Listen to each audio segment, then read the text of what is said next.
Eu quero orar com vocês uma vez mais, peço que vocês fechem os seus olhos, abaixem sua cabeça, oremos ao nosso Deus. Senhor, nós te pedimos, Senhor, que o Senhor fale através da Tua Palavra esta noite. Que a Tua Palavra ministrada neste momento, as pessoas possam ouvir a Tua própria voz e que elas possam seguir o bom pastor que as conduzirá a águas tranquilas. Peço, Senhor, que após esta ministração, as pessoas saiam daqui crendo em Ti, adorando o Teu nome, e que Jesus Cristo seja glorificado. E é no nome dEle que nós oramos. Amém. Meus irmãos, eu não sei se vocês conhecem, eu acredito que sim, que vocês conheçam uma brincadeira chamada cabo de guerra. Então, para quem não sabe, o cabo de guerra é uma brincadeira que utiliza uma corda bem extensa e mais ou menos 8 pessoas de cada lado formam equipes, e o objetivo é que cada equipe puxe o adversário no sentido contrário. E há uma marcação no meio dessa corda, e aquele adversário que for puxado, passando essa marcação, perde o jogo. E o mais incrível é que, por mais que seja um jogo tão simples e um jogo infantil, tem várias estratégias envolvendo essa brincadeira.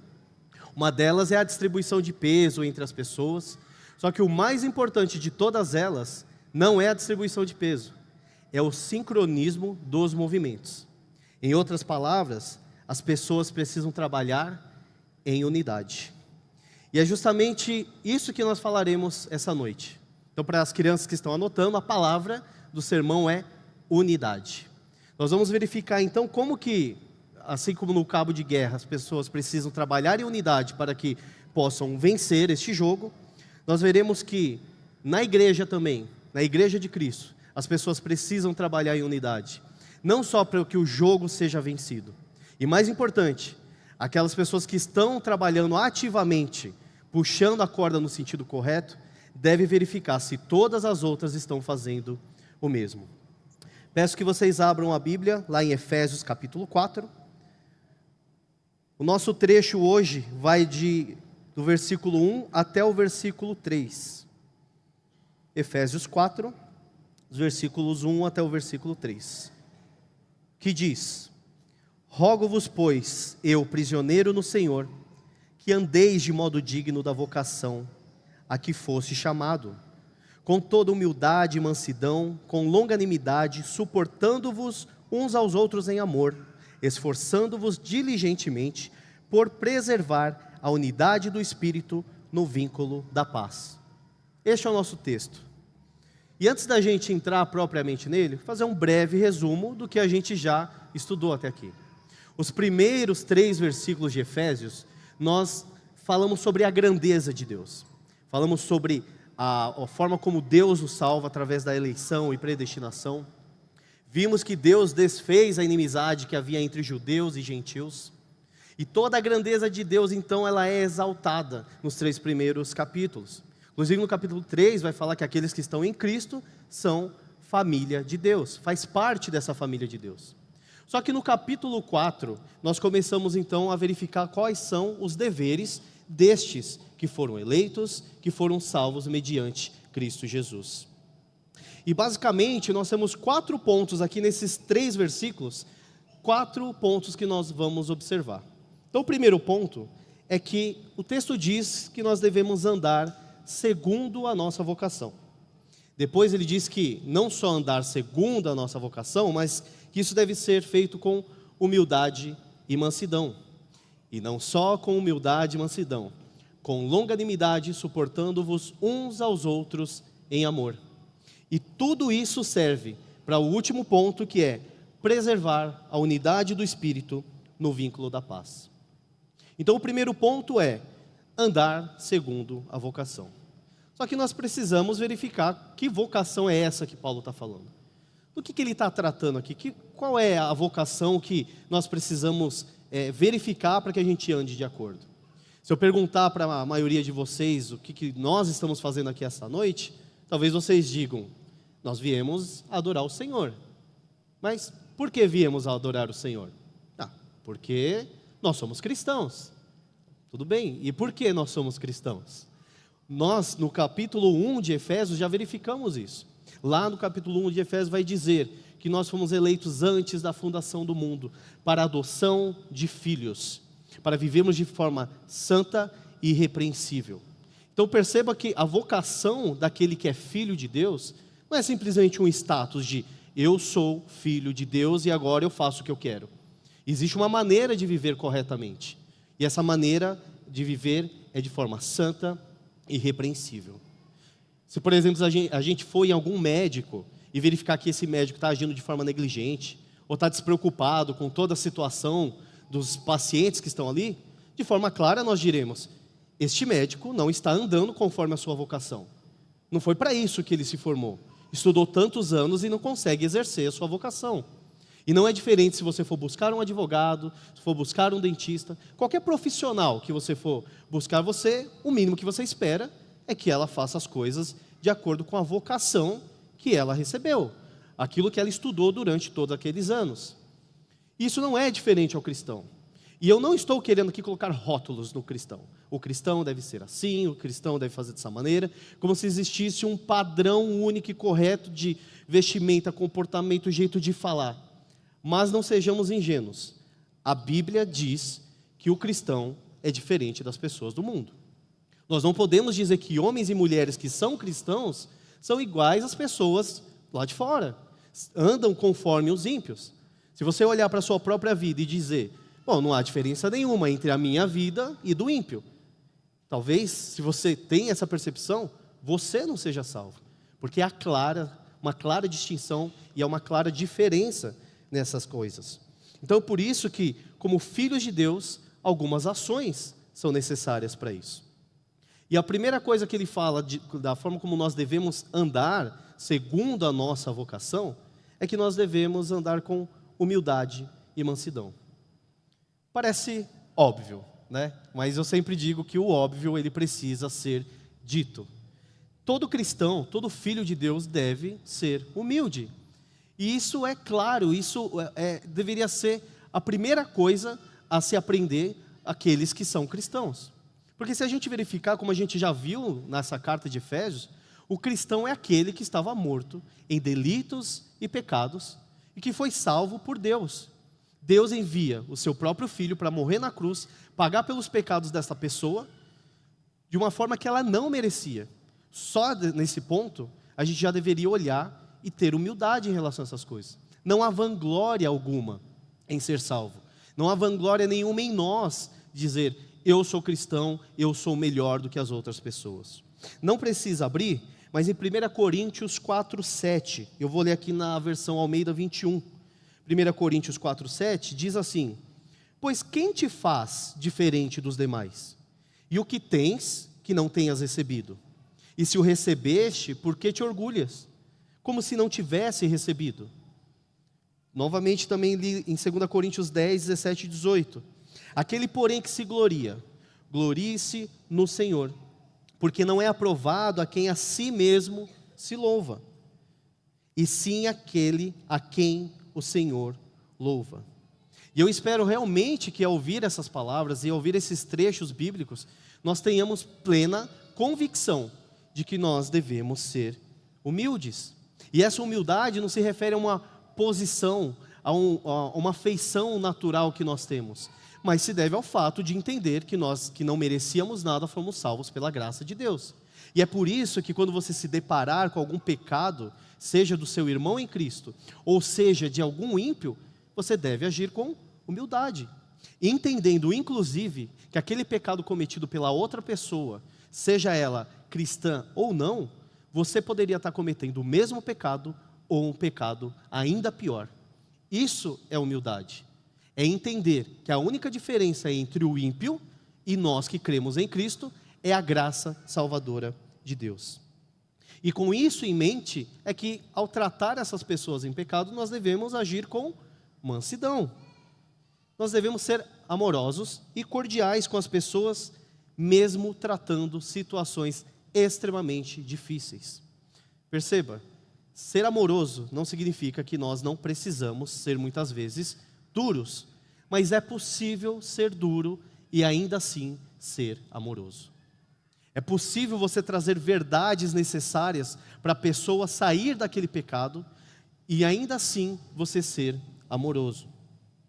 Talvez você seja uma pessoa que, em nome da sinceridade, você não se preocupa nem um pouco com a forma como você fala, as palavras que você utiliza, mas isso é um erro. Isso é um erro terrível, porque se você utilizar palavras não amorosas, você não está agindo com mansidão. E talvez vocês possam agora estar pensando na forma como Jesus tratou os fariseus. Jesus disse aos fariseus que eles eram raças de víboras. E você me pergunta, mas onde que está o amor aí?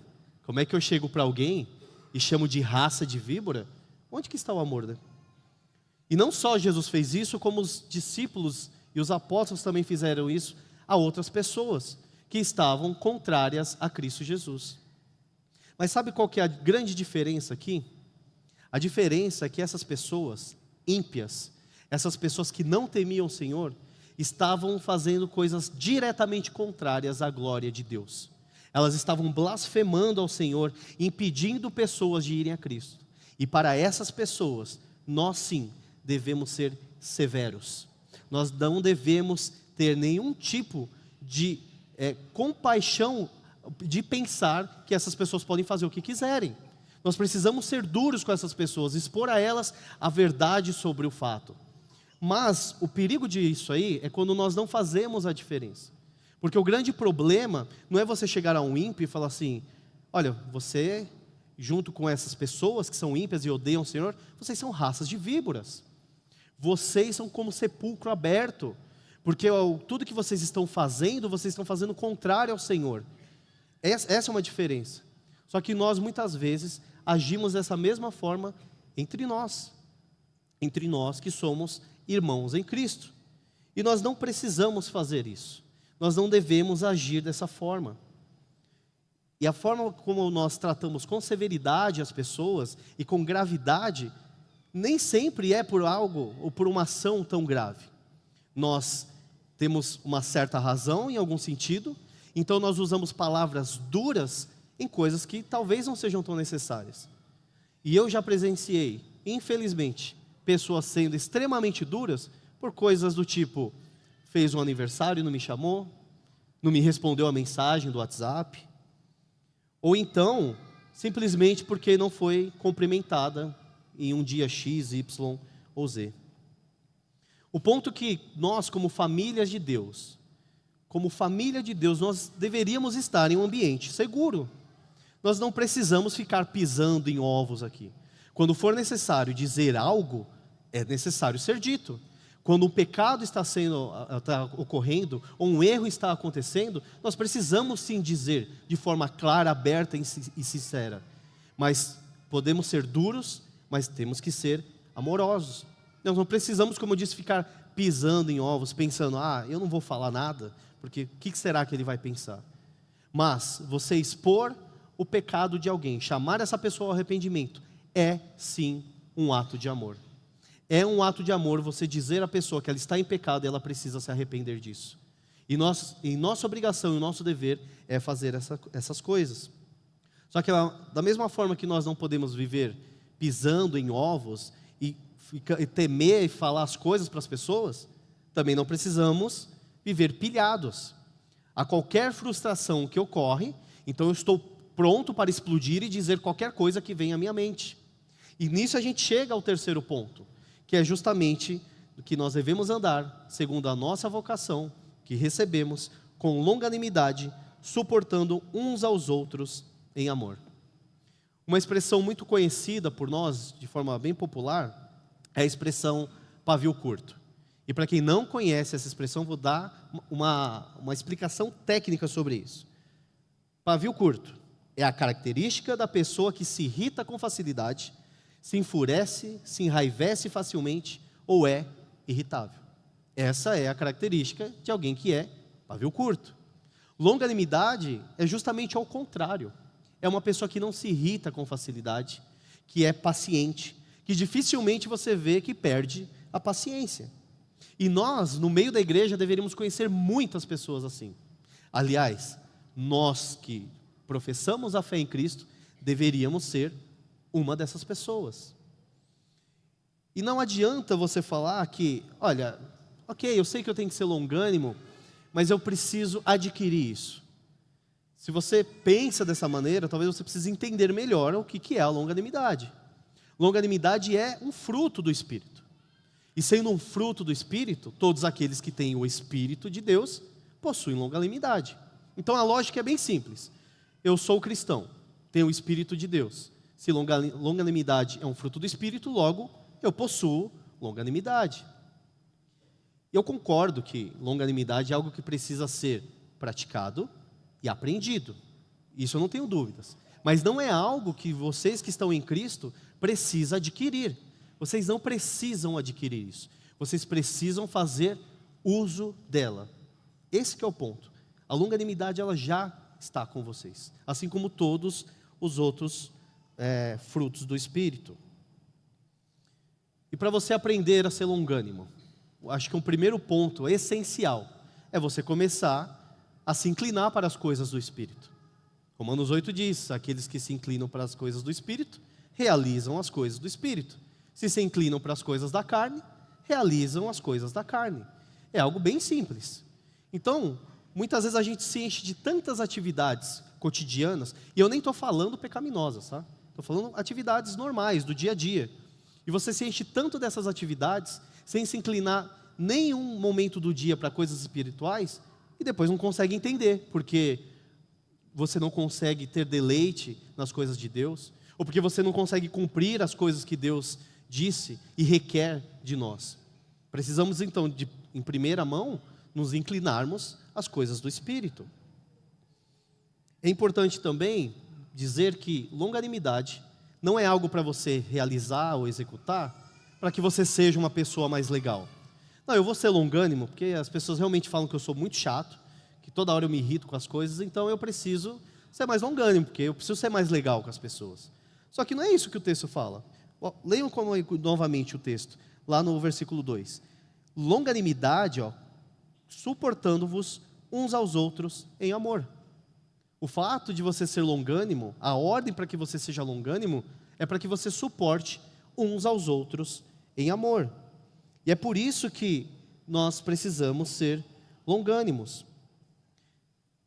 E talvez nesse ponto você fale, olha, ok, eu reconheço, eu preciso ser longânimo, eu preciso realmente executar isso aí, eu preciso aprender, eu preciso colocar em prática. Mas sabe o que é? É que tem pessoas, na igreja mesmo, são meus irmãos em Cristo, mas são tão difíceis de lidar. Se você soubesse a dificuldade que eu tenho com tal pessoa, você entenderia como é difícil ser longânimo. Só que nesse ponto, eu quero que a gente avalie o nosso próprio coração agora, através de algumas perguntas. Primeiro, isso que tem trazido aversão, ou até certo desprezo, pela pessoa que você tem em mente, o ato que ela comete, é um ato realmente pecaminoso? E pecado é a transgressão da lei. Então, para ser pecado, precisa transgredir a lei de Deus. Então, assim, é algo pecaminoso? Sim, é algo pecaminoso. Tudo bem. Mas o que você tem feito para ajudar a pessoa nessa dificuldade? Será que você está realmente preocupada em tirar aquela pessoa dessa situação? Admoestando em amor para que aquela pessoa abandone aquele pecado? Ou a gente só está preocupado em apontar esses pecados, justamente para dizer, está vendo? Olha o que você faz e eu não faço. Olha só como você age e eu jamais faria algo nesse sentido. Nós precisamos avaliar o nosso coração. De que forma isso tem nos incomodado? Mesmo que seja um pecado do seu irmão em Cristo. Isso tem nos incomodado ao ponto para que Deus seja glorificado ou para que justamente você possa sobressair sobre aquela pessoa? Ou talvez você avalie a situação e você diga, olha, não é algo pecaminoso, mas é algo que me incomoda profundamente. E tudo bem também. Só que você é chamado a falar com essa pessoa e dizer, olha, o que você está fazendo me incomoda profundamente. E eu acho que você deveria parar com essa atitude, ou parar de realizar tal prática, para que a gente pudesse então conviver em paz. E, meus irmãos, não se espantem. Muitas vezes, quando não se trata de pecado, e é apenas algo que nos incomoda, ao tratar diretamente com a pessoa, o comportamento que precisa ser mudado, na maioria das vezes, não é da outra pessoa, mas é o nosso comportamento. Talvez é o seu comportamento que tenha que mudar. É o seu comportamento que deve ser diferente para que você então suporte a pessoa em amor. Nosso Deus é um Deus longânimo. Vocês já pararam para pensar se Deus decidisse nos fulminar ao primeiro pecado que nós cometêssemos? Acho que não teria culto hoje aqui. Então, Deus é um Deus longânimo. E Ele trata a gente com longanimidade, suportando a gente em amor. E é dessa forma que nós devemos agir. Quem nós vamos imitar? O mundo que diz que não leva desaforo para casa?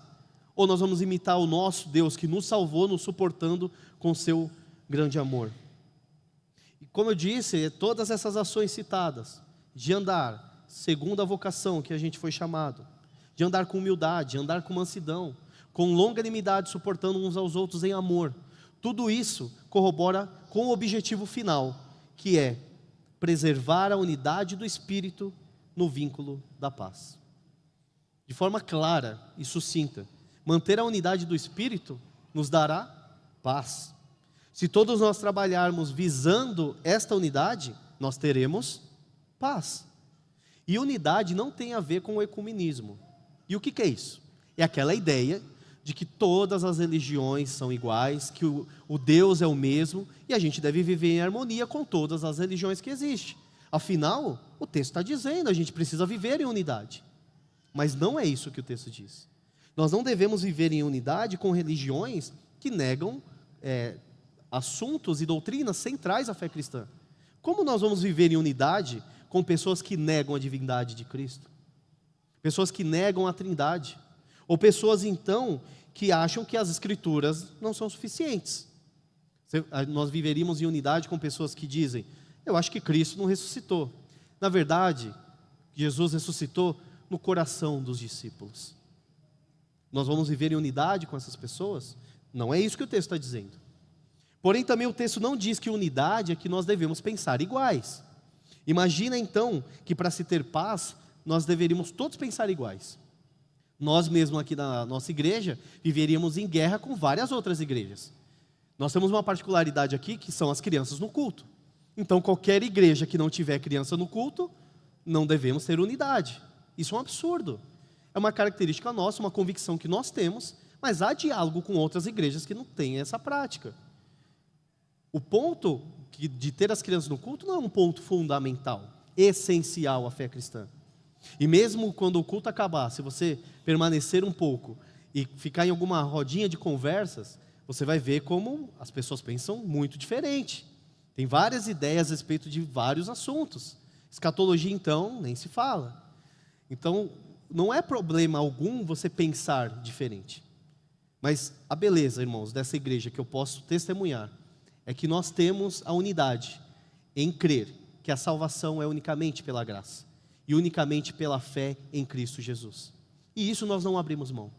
E isso faz com que nós tenhamos unidade. E até agora a gente tem falado dessa unidade no que se refere ao relacionamento com outros irmãos. Só que existe algo ainda mais grave do que ferir a unidade entre irmãos. O que é mais grave do que isso é ferir a unidade da comunhão que nós devemos ter com Deus. E sabe como nós fazemos isso? Muitas vezes a gente tem pecados secretos que não são confessados, que não são abandonados, e são escondidos e a pessoa vive com uma aparência religiosa como se nada tivesse acontecendo. Sabe o que essa pessoa está fazendo? Lembra do cabo de guerra que eu disse bem no início? Essa pessoa, ela está na equipe, só que ao invés dela estar puxando a corda, ela está empurrando a corda e prejudicando todo o time. Pessoas que mantêm pecados secretos no meio da igreja trabalham contra a unidade. Abram comigo lá em Josué, capítulo 7. Nós vamos verificar como, então, pecados secretos, pecados não abandonados, podem afetar de forma considerável, não só a igreja, mas como outras áreas.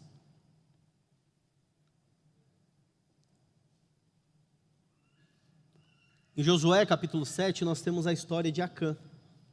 E Israel tinha acabado de derrotar uma cidade gigante chamada Jericó. Então, uma outra cidade muito menor, eles olham e falam: bom, não vamos nem mandar todo o exército. Vamos mandar poucas pessoas para a gente não gastar recursos e pessoas. Mas Acã tinha pego despojos daquilo que Deus havia proibido. E Israel, quando vai à guerra, eles perdem a guerra. Josué fica sem entender nada. Deus disse que nós conquistaríamos aquela terra.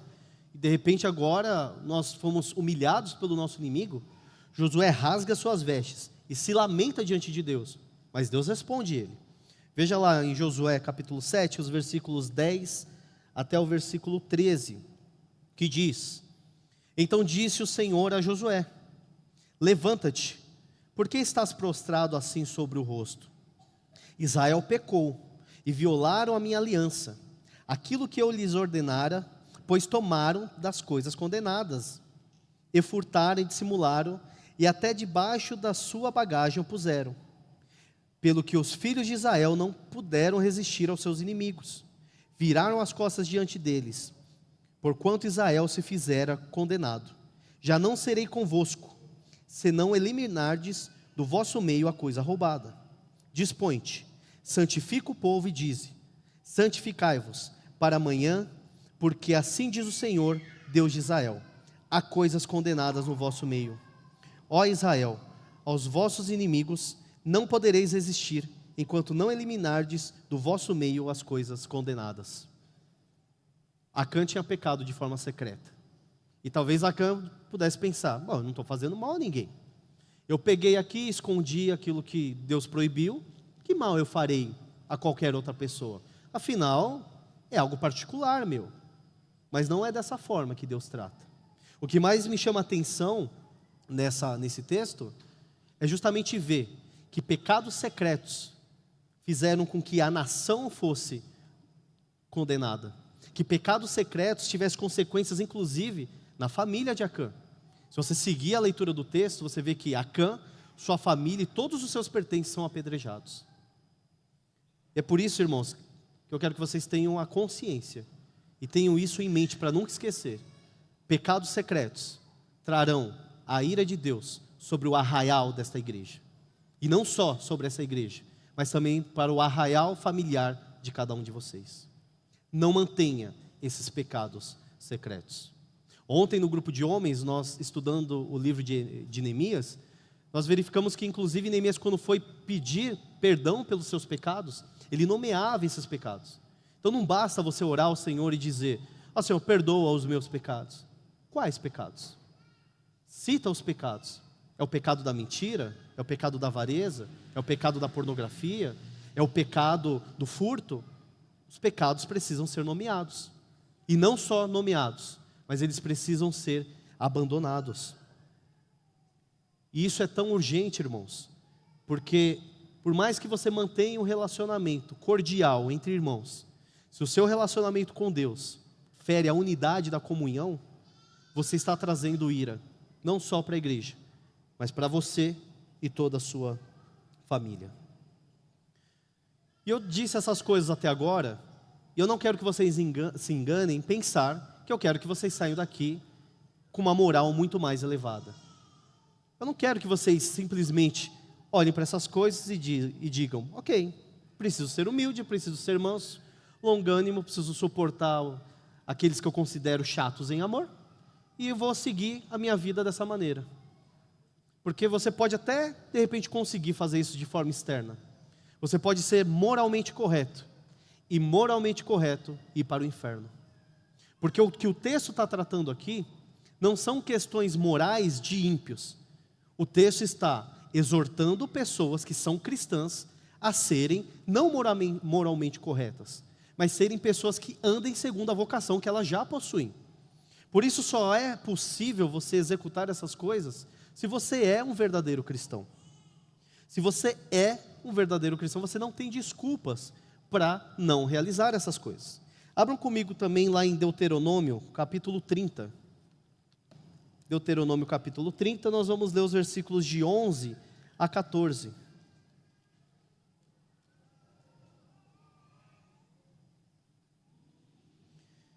Deuteronômio capítulo 30, de 11 a 14. E lemos assim: Porque este mandamento que hoje te ordeno não é demasiado difícil, nem está longe de ti. Não está nos céus para dizeres: quem subirá por nós aos céus, que nolo traga e nolo faça ouvir, para que o cumpramos. Nem está além do mar para dizeres: quem passará por nós além do mar, que nolo traga e nolo faça ouvir, para que o cumpramos. Pois essa palavra está muito perto de ti, na tua boca e no teu coração, para cumprires. Percebam que, de forma diferente, é a mesma ordem. Andem segundo a vossa vocação. Isso não está longe de vocês. Se somos cristãos, se professamos a fé em Cristo, andar segundo a nossa vocação com humildade, mansidão, longanimidade, não está longe de nós. Nós precisamos, de fato, colocar em prática essas coisas. Não podemos simplesmente dizer: olha, isso é difícil demais, eu não tenho condições de fazer isso. Se você tem o Espírito de Deus, você tem plena convicção e plena condição de realizar essas coisas. Jesus Cristo disse que nós realizaríamos essas coisas pelo poder do teu Espírito. Ele deixou conosco o Consolador. E não só isso, a obra de Cristo Jesus não teve consequências apenas no tempo e no espaço, mas teve consequências atemporais, consequências eternas. Para sempre Ele estará conosco. E é por isso que o seu nome é Deus Emanuel. Mas infelizmente eu não consigo dizer se cada um de vocês possui essa vocação que gratuitamente recebemos em Cristo Jesus. E se este é seu caso, se você não crê em Jesus, eu não vou pedir para você vir aqui na frente, não vou pedir para você repetir uma oração, porque se eu pedisse, talvez vocês fariam. Mas responder a comandos humanos não tirarão vocês das trevas.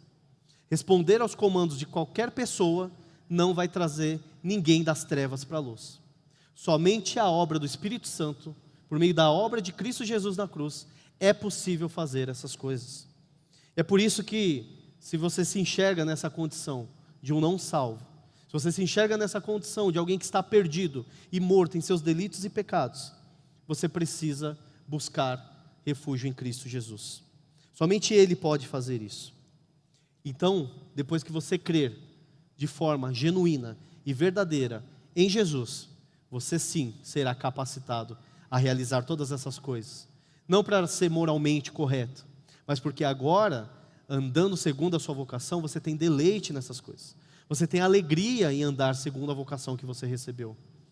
E agora você faz isso para a glória de Deus, não para a vanglória, não para que os outros te achem uma pessoa mais legal, mas porque Cristo Jesus é glorificado em toda a ação.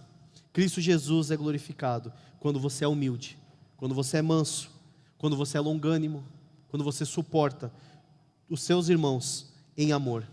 E assim, dessa forma, você mantém a unidade do Espírito no vínculo da paz. A minha oração é que todos nós sejamos despertados para essa verdade. Nós não precisamos esperar que algo maravilhoso e sobrenatural ocorra, porque se somos cristãos, esse algo sobrenatural já ocorreu. Cristo Jesus morreu no nosso lugar pelos nossos pecados.